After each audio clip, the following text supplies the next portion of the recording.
Day one is all going to be about, it's going to be about multiple things. So just to give you a quick summary, after the opening session with inspiring leaders from industry and government, we'll start with some key numbers, defining the industry size, the potential that could be achieved by bringing everyone on the same page, the immense possibilities that exist to create value, wealth, and impact for a better future of food and also for a better future of planet. We'll hear from many early stage and mature smart protein startups on their innovations, journeys, and experiences. We'll hear from veteran research, policy, investing, and regulatory members of our community that would be sharing insights on scaling up these novel smart protein production platforms and also overcoming challenges of getting delicious, healthy, and economical alternative meat, eggs, and dairy products on every plate in India. We'll also understand deep insights on the supply chains, value chains, infrastructure, and opportunities within them to make all of this a reality over the next decade. We'll also understand, last but not the least, that it's going to be a collaborative effort for all of us, and throughout these sessions, we are trying to highlight that as well. So, yeah, that sounds like a full day. It's going to be a very busy day for sure, so I hope we have your attention. Thunderous claps wherever necessary, active participation, and also not just as audience, right, passive audience, you're all stakeholders in this sector. So because of that, we hope that you are able to engage with other community members, form formative relationships, and take forward whatever dreams and journeys you're on. Fantastic. So without further ado, okay, a quick announcement. This is pretty much the 5-year anniversary of GFI India as well, of founding of GFI India. So pretty much GFI India's 5th birthday. So let's have a big round of applause for GFI who's put together the Smart Protein Summit. Yeah, I personally cannot believe that it's already been 5 years, but I think when you're busy building such an exciting sector, time really flies by. So what I would like to do first is, I know that you've all been waiting to hear from Varun Deshpande, who's the president of GFI Asia. Varun has been dedicatedly building, shaping, and leading the strategic growth of the smart protein sector from the grounds up for the past 5 years, and inspiring many of us, I'm sure in this room, including me, to take up this journey and contribute my bit to the smart protein world. So for his welcome address and for the felicitation of respected dignitaries of SPS 2022, let's all welcome Varun on the stage with a big round of applause.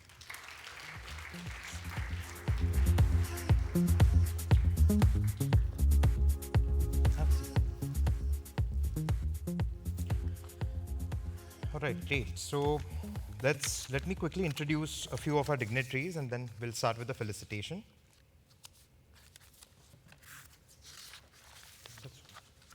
Have a seat. Great. So let's first welcome our first honored dignitary for the day. So we have Mr. Siraj Hussain, former Union Secretary, MOFPI and Agriculture, Government of India. Let me quickly introduce you, sir. Mr. Siraj Hussain has served Government of India and the State Government of UP for over 35 years. He retired from the post of Secretary, Ministry of Agriculture Corporation in January 2016. During his tenure in the Ministry of Procurement of Pulses, started at market rates under Price Stabilization Fund. The National Agriculture Market was also initiated during his tenure. Prior to this, he was working as Secretary in Ministry of Food Processing from May 13 to February 2015, and he's also served Government of India as Executive Director of FCI, Joint Secretary in Department of Food and Public Distribution, and Deputy Managing Director, National Cooperative Development Corporation. Apart from this, he's also served as VC at Jamia Hamdard University in Delhi, and Mr. Hussain has done BSc Biochemistry from Allahabad University. I'd request you to please join our dais today. Let's have a round of applause for Mr. Siraj Hussain.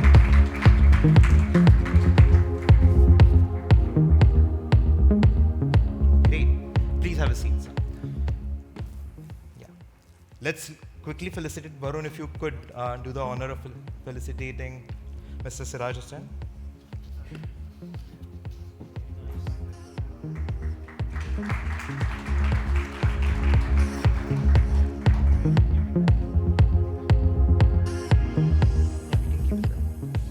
Okay, great. So next, I'll introduce Dr. Sudhanshu, who is the Secretary of Agriculture and Processed Food Products Export Development Authority, APEDA, Ministry of Commerce and Industries, Government of India. Dr. Sudhanshu is currently working as Secretary APEDA, posted at headquarters. Dr. Sudhanshu has PhD in Commerce and postgraduate in Business Administration and Computer Applications. He's experience of more than 30 years in agri-sector and has led the conceptualization, development and implementation of traceability system for export of grapes, groundnut, pomegranate, to EU countries and TraceNet for export of organic products by APEDA. Dr. Sudhanshu received National Award Gold Medal for e-governance in the year 2008. Varun, if you'd please felicitate Dr. Sudhanshu. Let's give a round of applause.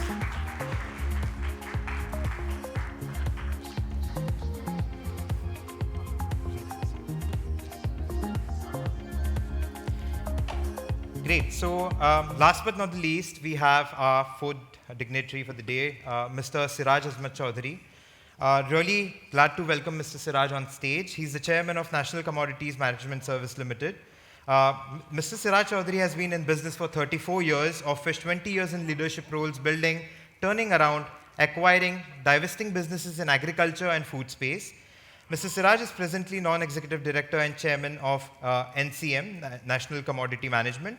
Siraj was the chairman of Cargill India, the Indian arm of Cargill Incorporated, where he led the building and expansion of Cargill's food businesses in India.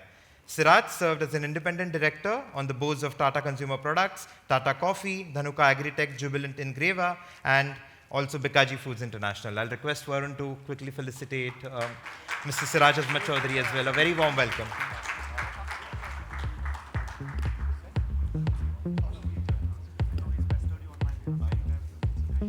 Great. So with that, Varun, I'll invite you on the stage.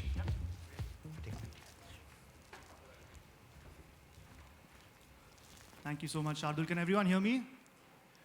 So I actually can't hear your response, and the lights are a little bright. So what I will ask is, could I get another round of applause for these fantastic guests? Thank you so much. I think as we get my slides up, I just want to say, the flow of food and agriculture and food security, the corporate world, trade, these are the figures that drive this in our country. So we're very glad to have you all with us here today. And I'm deeply honored to give this welcome address. I'd love to have my slides. Thank you so much. So as Shardul said, we are deeply grateful to everyone who's here today, as well as to our title partners, our key partners, to our co-organizing partners, to FICCI, who's our co-organizing partner for the event, to APEDA, to FSSAI through their Eat Right campaign, and the Ministry of Food Processing Industries. It's an honor to be partnered with you all, and I think it's a testament to how far this sector and this industry has grown, right? So I'm going to take a little bit of time to just go over some of our key questions here today. And of course, as we know, this is why we're all assembled here today. This is why we all do what we do. We would all like to feed 10 billion people by the year 2050. Over 1/6 of these people will still be in India at that time, right? And I think the key nested question underneath this is, how do we feed 10 billion people without continuing to break the planet? And as we all know, addressing public and planetary health needs demands a smarter protein supply, right? So when we're thinking about our food supply, our protein supply, we need to think about sustainability, efficiency, safety, and I'm not going to go over all the statistics here and all the things that people already know, because especially if you've been a part of this community, you're motivated by the same things we are. But I will just underline some of the things that are absolutely critical to our nation.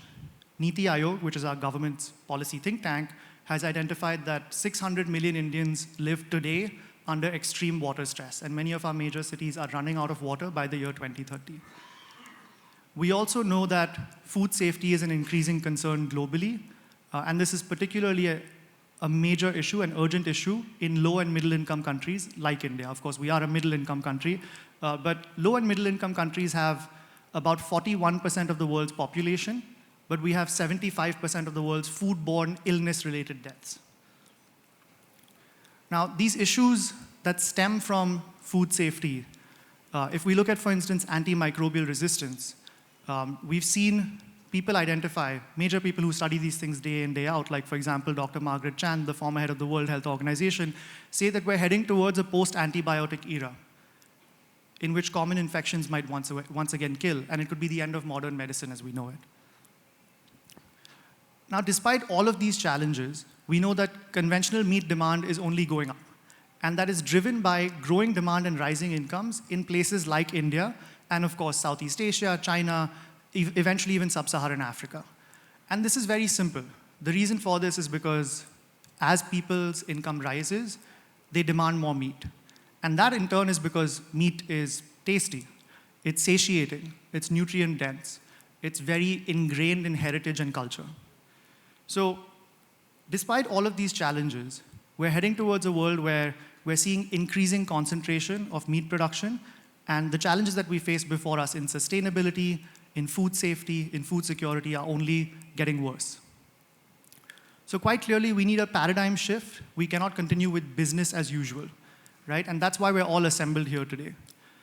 We think that smart protein is one of our best bets at a more secure, sustainable, and just food supply, a sustainable bet on economic prosperity for the 21st century. Here's a little bit of evidence towards that end. This is the kind of work we do at the Good Food Institute. As you probably know, we're an international network of organizations. GFI India has been in place, as Shardul said, for about 5 years. And here are some kinds of the research that we do. So if you look at, for instance, some of the environmental impacts of smart protein categories like plant-based meat and cultivated meat, the promise is huge because we're looking at order of magnitude improvements in terms of land use, energy use, greenhouse gas emissions, all kinds of things that we all care about here today.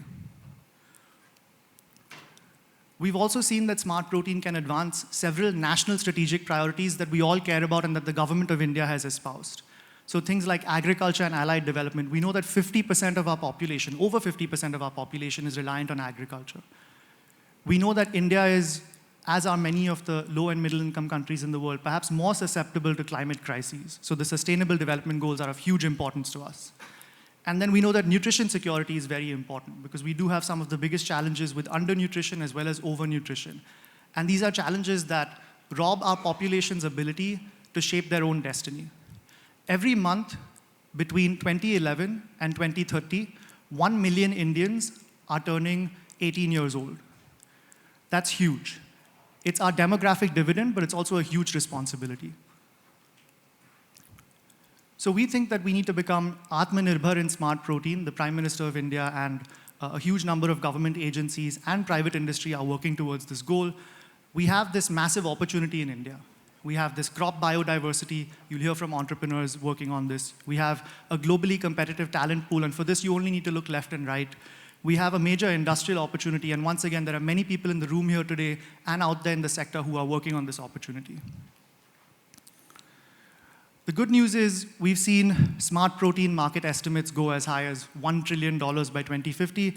These are obviously really big numbers, and I'm not going to go over all of it, but this is by people who study this stuff day in, day out, UBS, A.T. Kearney, J.P. Morgan, etc. We've also seen other countries like Singapore, China, the US, Qatar, Israel, Japan, the Netherlands, all announce major commitments towards smart protein, or at least the beginning of national plans towards this area.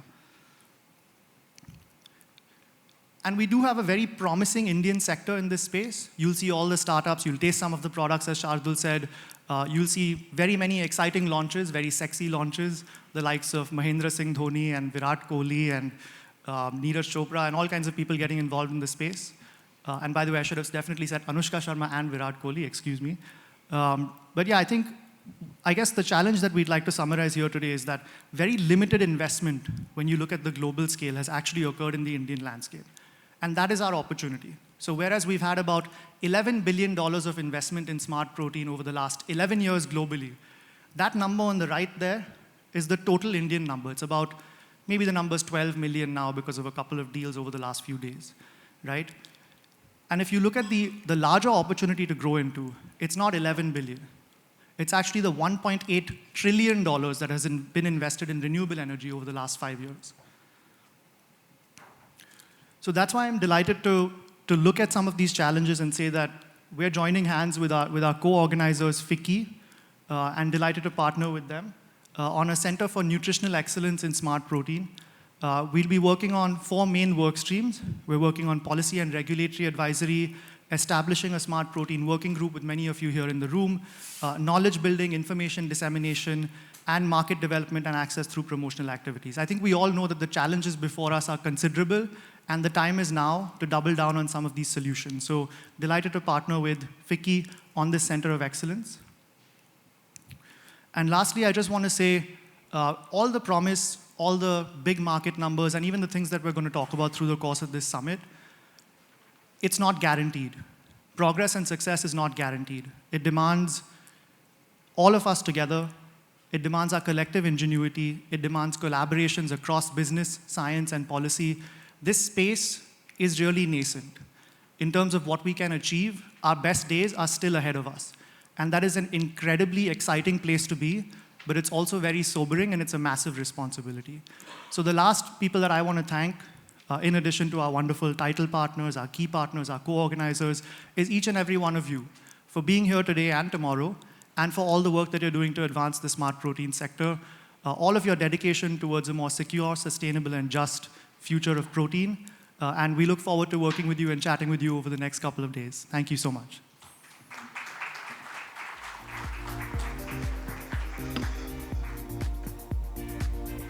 All right, thank you so much, Varun, for that welcome address and context setting. Very apt. With this, I'd like to invite Mr. Siraj Hussain, former Union Secretary, MOFPI Government of India, for his opening address. Please, sir.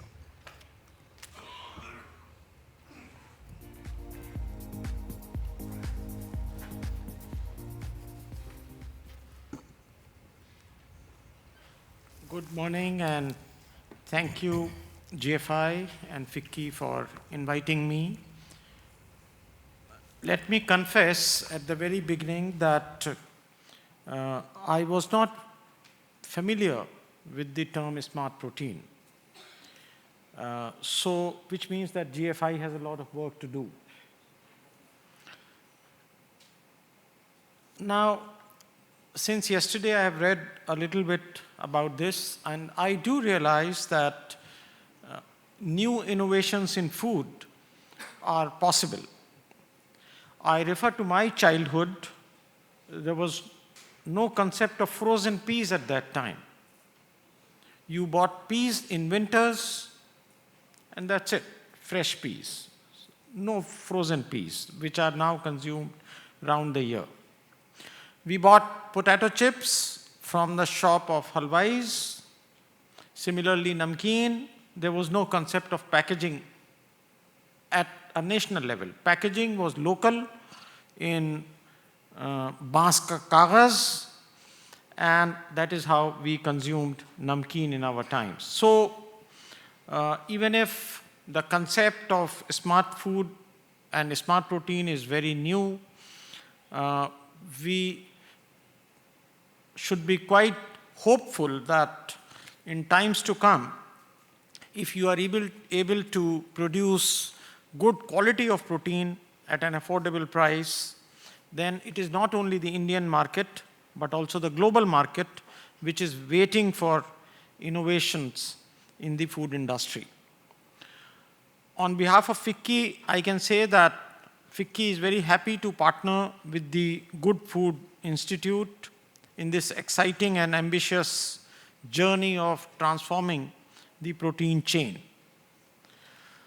I also wish there was someone from FSSAI here, because ultimately, when these products come to the market, they will all be innovative products, and you will require, whosoever is manufacturing them will require the approval of the FSSAI. Also, there is a huge global opportunity. Now we realize that several countries are food insecure, and during the COVID lockdowns across the globe, the countries have realized that they cannot depend only on global trade. And therefore, I think as an ex-Secretary of Agriculture and Food Processing to Government of India, that there is an enormous opportunity in India to attract such investment in food parks, providing linkage with the farmers whose produce will be purchased by the corporate sector at agreed prices, and so on. And it will be processed and exported. So there is a lot of opportunity in the longer term for export of food. Secretary APEDA, my friend Dr. Sudhanshu, is here. Perhaps he will talk about it. Last year, India exported record amount of food, earning record foreign exchange. So $7 billion of wheat, in case of rice, some 22 million tons of rice, 7 million tons of wheat, and we earned so much of foreign exchange. I think it was some $40 billion.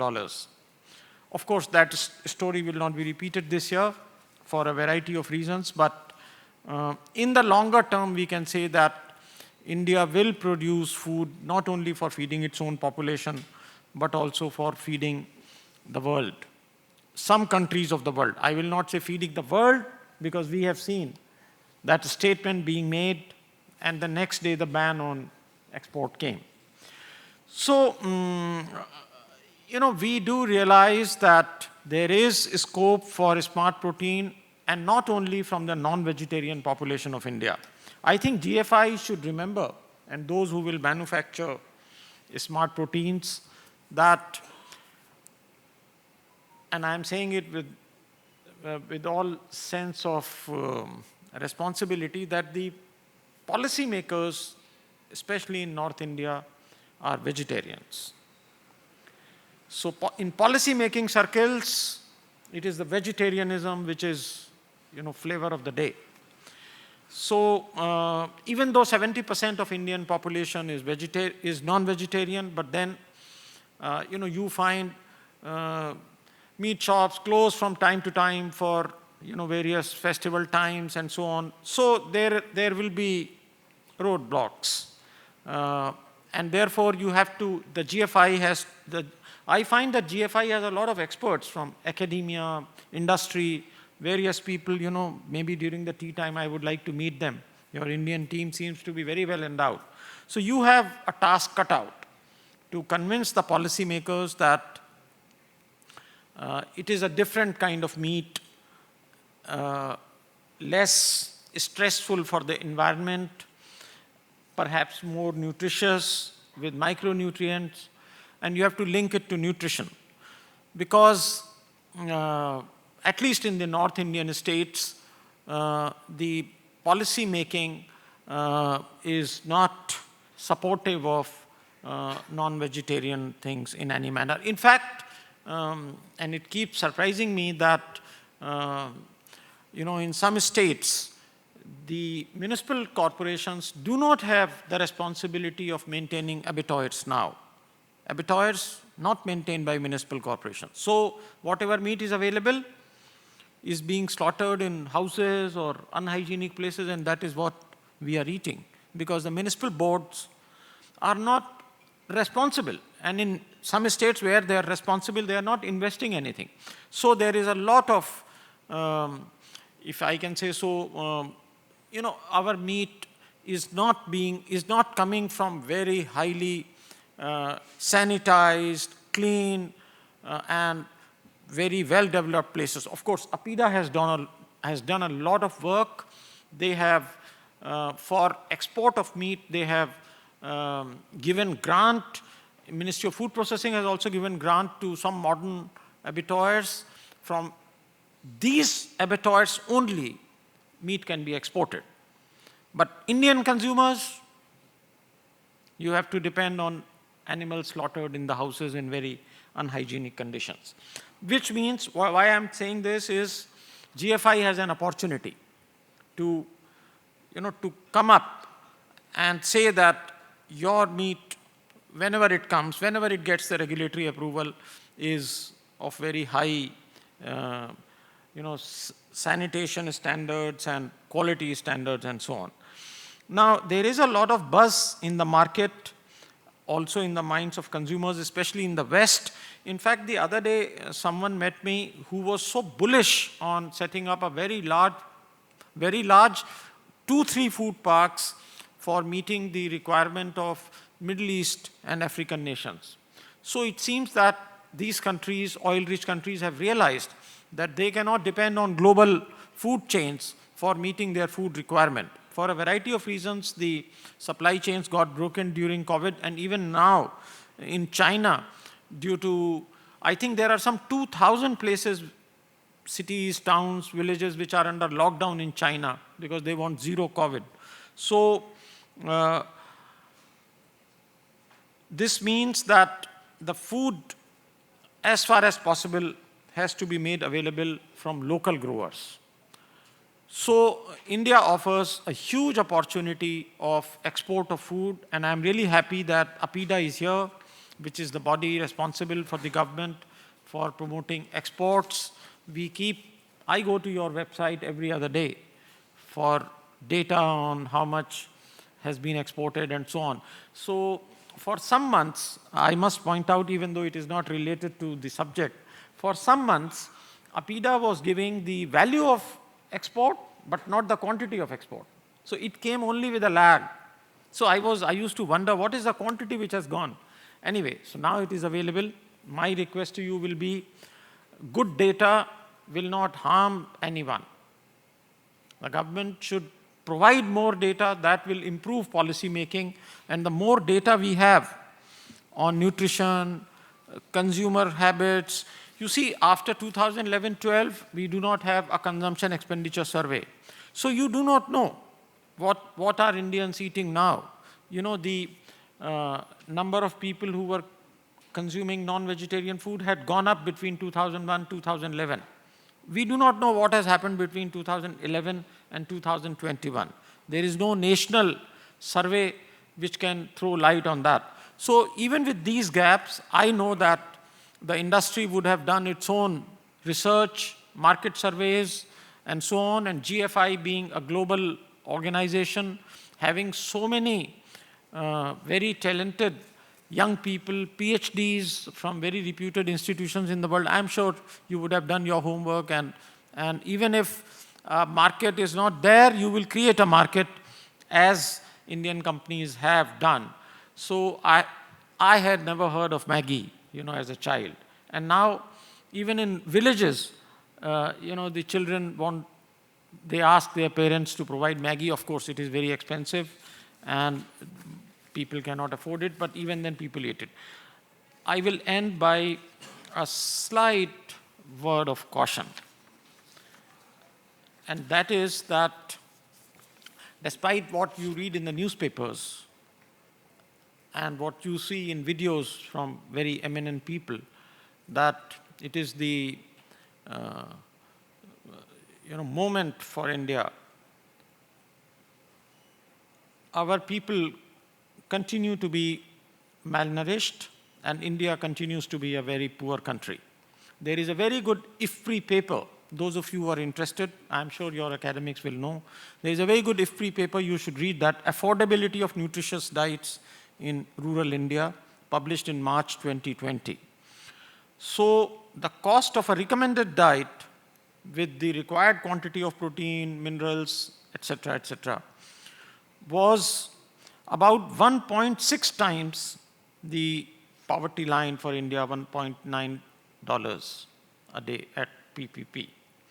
So about 65% of people in rural India could not afford a nutritious diet. So I want to end by saying that whatever products you make, do not make it for people like us sitting in this room. We are in top 5% of India. Only 5% of India is like us. 95% is not like us. So please make your products affordable for everyone. Thank you so much.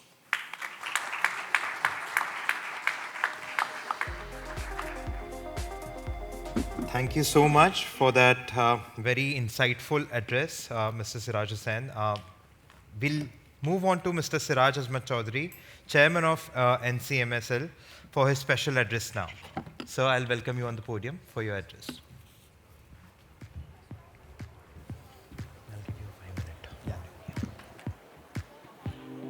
Good morning. And I must admit that I got a call from Abhinav and Varun last night saying that, can you please join us for the inaugural session? So I had to sort of write whatever I had to write to communicate with you today. And as your good luck would have it, I forgot my papers in the car. So here I am. But the reason why I agreed to speak at such a short notice was because this subject is dear to me. And it's dear to me for three reasons, which I share with you now. One is I see this as the revenge of the underdog. Two, it has a very close linkage to my career. And third, it's a subject that the argumentative Indian in me can argue from both sides, the good and bad. It's the revenge of the underdog because those of you who are familiar, we've grown up on this saying, "Ghar ki murgi dal barabar." So it is the dal coming back to take on the murgi. And that is what this industry is really doing. It's important because I started my career with soybean processing. And that was really about creating oil for the Indian consumption and protein meal for feeding the animals of the world. 30 years later, that fishy smelling oil, which was soybean oil at that time, today is the largest consumed liquid oil in the country. And India has stopped exporting soybean meal because, or it's very minimal now, because we are consuming it ourselves. We've crossed the degree of feeding the animals in the world to feeding the animals in India. And I think the next stage of evolution would be feeding the humans in India or humans in the world. So there is a past track record where progress has been made in that direction. And the argumentative Indian in me looks at this, and I would call myself a cynical optimist.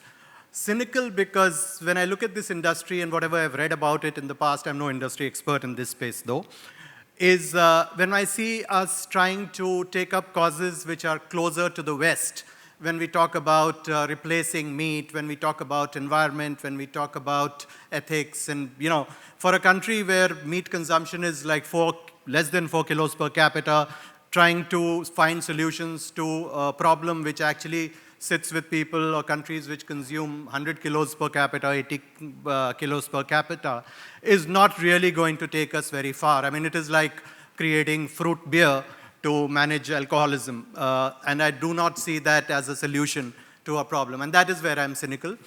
Where I remain very optimistic is this need for, this is an opportunity. I see it as a pathway for creating a sector which will incentivize the farmer to shift from cultivating carbohydrates to cultivating protein. The market forces are really what drives the farmer ultimately beyond what the government policies do, which is in terms of procurement. But this is an opportunity for the market forces to come into play to incentivize the farmer to shift from carbohydrates to protein cultivation. And that protein, fortunately for India, through our large agriculture sort of spread, we are probably best placed in the world with the access and the knowledge and the history of various forms of protein production, which we can invest in to grow it substantially. As it is said, that it takes a village to rear a child, and I would see this as a child which would require the collaboration between ag scientists, the farmer, the food processing industry, the culinary skill set, as well as the consumer marketing of companies to take this industry forward. And to create that ecosystem which will help it grow. When we look at what the world has done, just an aside here, and this name was used by Mr. Siraj Hussain also, we did not become, Maggi did not become great because Indians wanted to eat Chinese.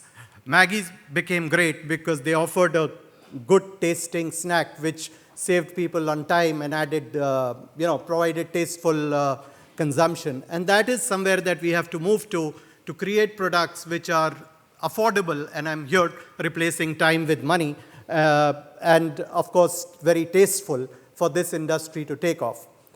If we look back in history, China's meat consumption, as its economy grew in the last 40 years, its meat consumption grain consumption has come down by 50%, meat consumption has gone up by 75% in urban areas and 130% in rural areas. And 50% of that meat consumption is pork, and a lot of it is beef. Poultry comes in between the two. And India will have that moment when its population grows, the income for the population grows. So what are the choices that will remain? We are not a pork-eating country. We are not a beef-eating country. And lies the opportunity for this industry to create products which will feed the billions that come forward with higher income groups and the masses that will need to have protein because they can then afford it. But those choices that are required, which the Chinese had, we will not. and the products that we create now will actually be available then to feed that population. And the challenge before us and all of you, and as we discussed today, is to be preparing for that future. But till we get there, I think there's a great opportunity, and I'm sure Dr. Sudhanshu will talk about, is that the world actually needs this protein more than us today, and we have an opportunity to be producing for the world today as we get ready and get our economies right for, economics right rather, for supplying to the vast masses that Mr. Siraj Hussain talked about in terms of affordability. So we have a great future ahead. Let's make sure that we move in the right direction. Thank you.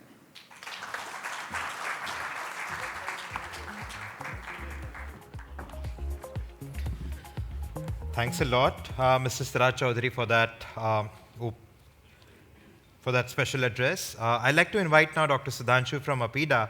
Dr. Sudhanshu is the secretary at APEDA, and we'd love to hear from him on his inaugural address over the next 5 minutes. Dr. Sudhanshu, please welcome. Let's have a round of applause for Dr. Sudhanshu.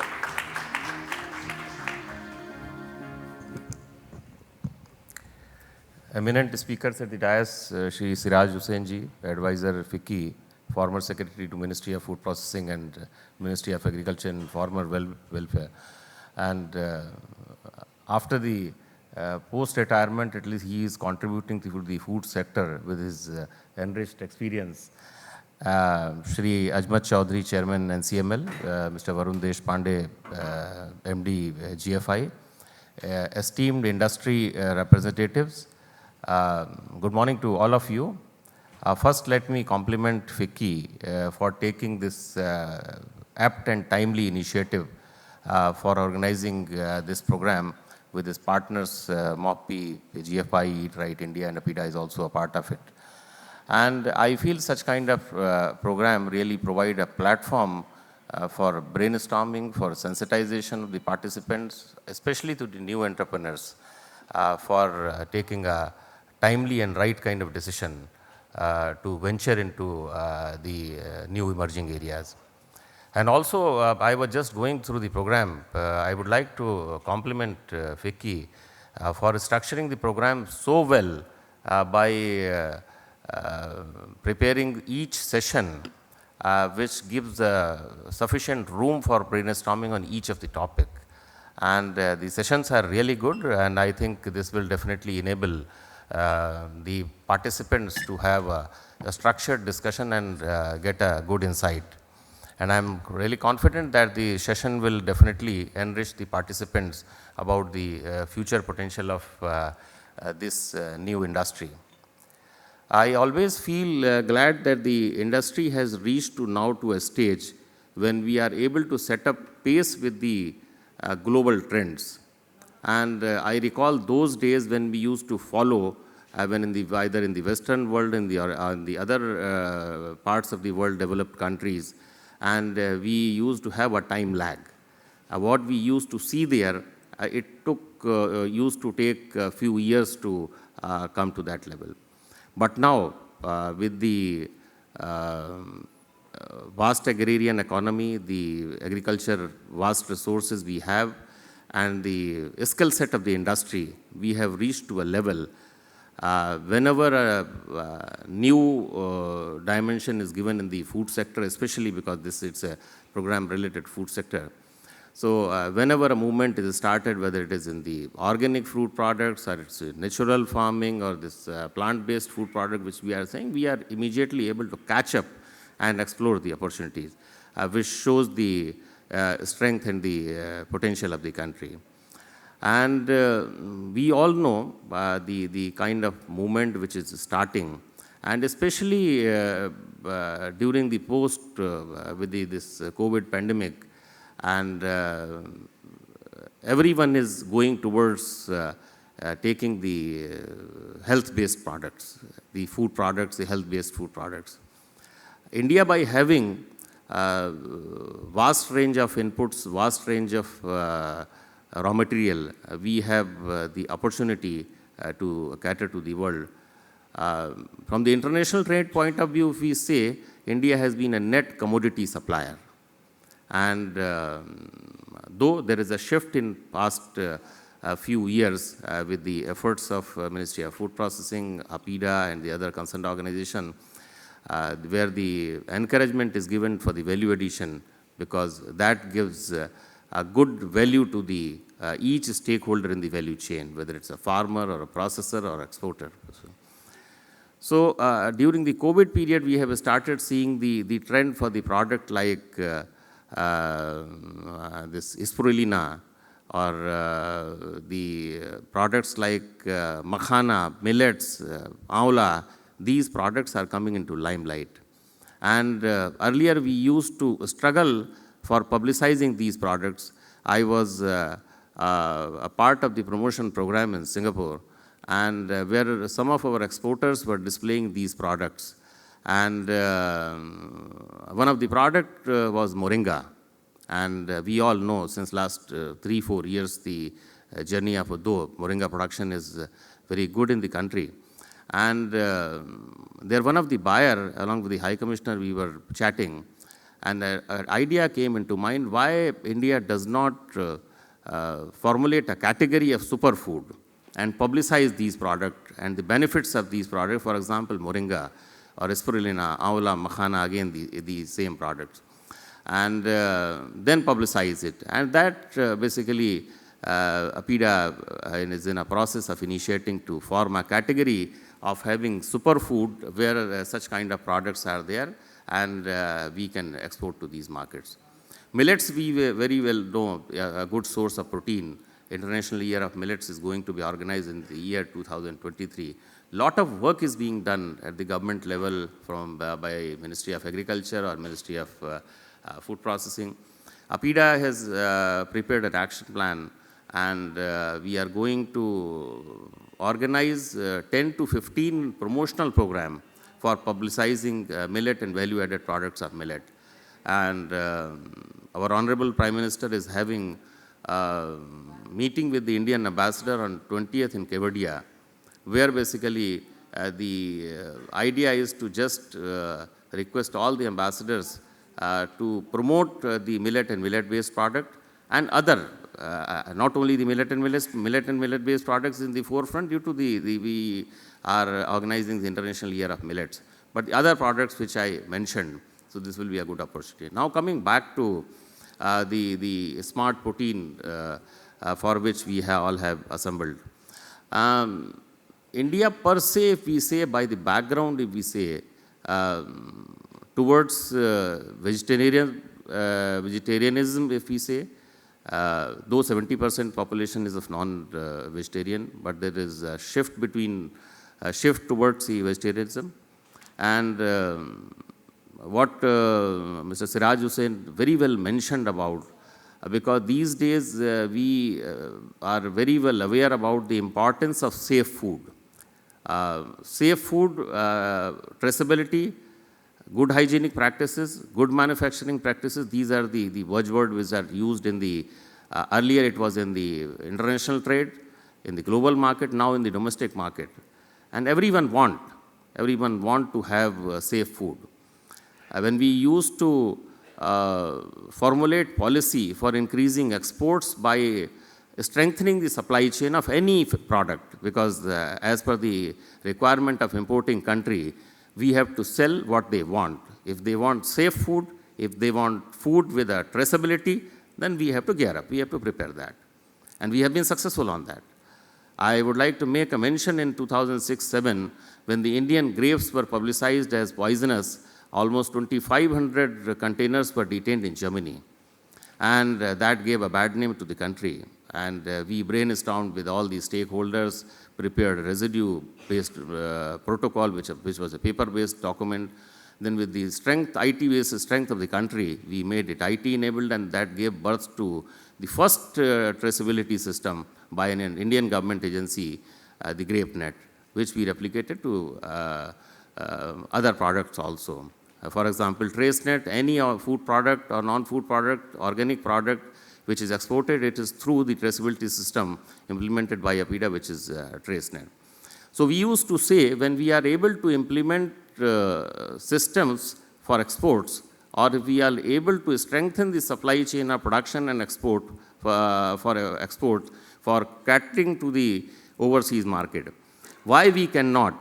develop similar kind of systems in the country, as I always have a belief that our citizens also have a right to have safe food.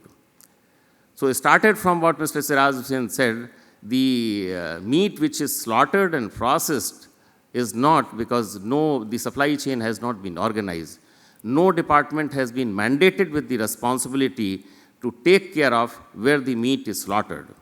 And the meat which is consumed, which is not in the proper unhygienic conditions, it is not in this. So there definitely, this will be a good opportunity for what Mr. Siraj Hussain said, the opportunity for GFI and all the associated stakeholders to promote plant-based product.